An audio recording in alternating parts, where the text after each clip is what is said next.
Vamos a detenernos aquí en un episodio importante de tu carrera, pero que además es un episodio importante de la historia del baloncesto español y ya ha quedado un poco en el olvido. Es cuando sucede algo así como una especie de sueño imposible encarnado en Nacho Rodríguez. Es que en un momento de gran expansión del baloncesto en España, cuando el primer gran tirón que pega la Liga ACB, se planta en esa competición el equipo de un colegio, el equipo de los Maristas. Ya es verdad que tenía una estructura de club, tenía un gran patrocinador detrás, que era Mayoral, en fin, parecía mucho un club, pero no dejaba de ser un equipo de un colegio. Eso había pasado en el baloncesto español atrás, 20 años atrás estaba Estudiantes, ¿no?, que tenía esa relación, pero no era baloncesto profesional.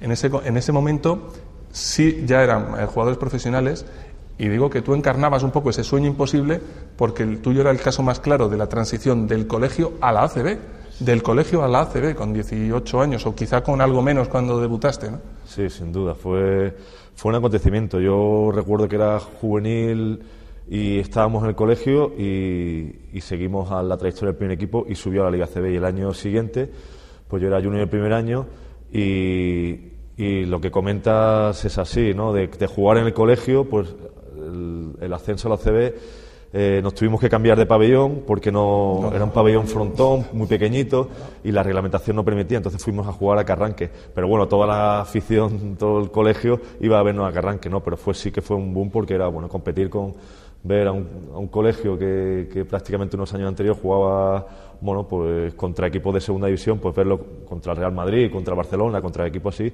pues era un sueño hecho realidad, ¿no? Y verte en la tele algún partido que nos televisaban, pues era algo impensable, ¿no? Y era fruto de un colegio, todos además habíamos salido del colegio, muchos estudiantes del colegio, o sea que fue un acontecimiento, sí.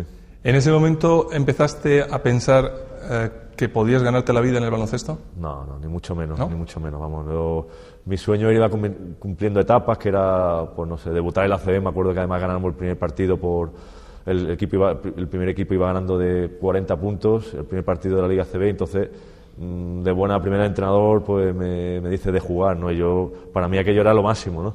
Y bueno, yo no sabía si iba a volver a tener la oportunidad, no sabía si iba a volver a jugar y bueno, yo había cumplido ya un sueño, el hecho de jugar en la Liga ACB, ¿no? Y de hecho al día siguiente de ese partido me lesioné, estuve 5 o 6 meses lesionado, entonces imagínate, pues yo ni se me pasaba por la cabeza que pudiese tener la oportunidad de volver a jugar a la Liga ACB, ¿no? Estamos hablando del año 88 y en Mayoral Maristas estuviste 4 temporadas.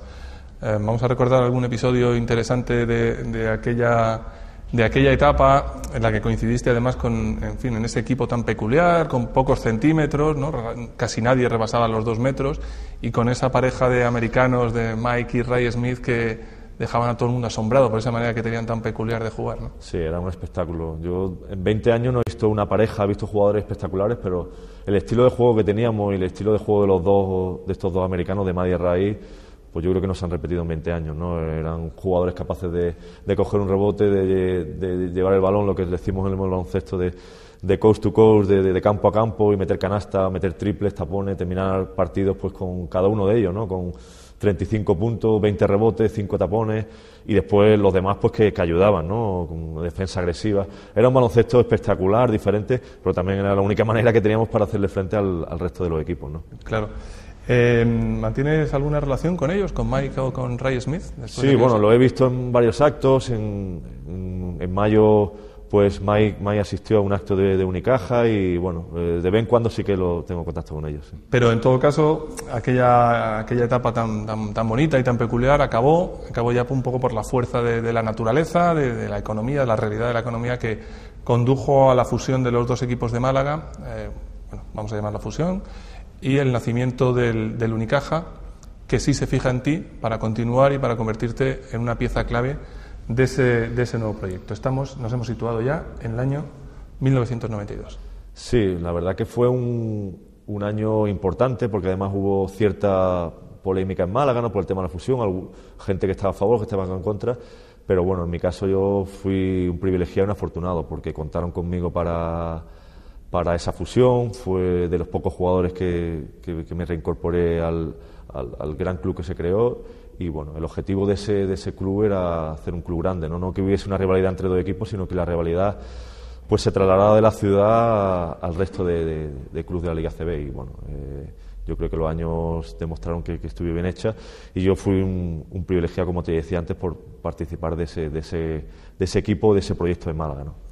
Yo casi puedo hacer una interpretación inversa, ¿no? Creo que el privilegiado quizá fue en ese momento el proyecto que encontró un catalizador tan claro como Nacho Rodríguez, una figura emergente en el baloncesto nacional que le sirvió de argumento para decir basta ya de rivalidades internas, vamos a proyectar un gran equipo. Y era una gran ocasión disponer de un Nacho Rodríguez en ese momento y de construir ese gran Unicaja. O mejor dicho, porque ahora la historia luego cuando se comprime parece que todo viene pegado, pero no, al principio el Unicaja no era más que un equipo, era un proyecto, pero era solo un equipo del montón de la liga, y tardó tiempo en pegar el gran acelerón. Parte de responsabilidad la tiene también tu hermano Juanma, que es otra figura relevante en el mundo del baloncesto, y que aunque ha habido más figuras en la dirección del club en estos años, pero es cierto que él siempre ha estado ahí, ¿no? Ha sido quizá la turbina que ha ido engranándolo todo. Sí, mi hermano ha sido una persona muy importante, ¿no? Porque ha estado en todo el proyecto, en casi todos los puestos, ¿no? De entrenador ayudante, de delegado y ahora de director técnico. Ha sido una figura importantísima en la creación del club, en el proyecto nuevo, y sigue siendo una figura muy importante, una persona que está, bueno, pues que ama el baloncesto, que lo sigue, que le encanta, y bueno, él ha vivido todo el proceso y ha estado, como te decía antes, en todos los puestos, y conoce como nadie el club y conoce como nadie el baloncesto y todo lo que significa el baloncesto en España, en Málaga y en Europa casi, ¿no?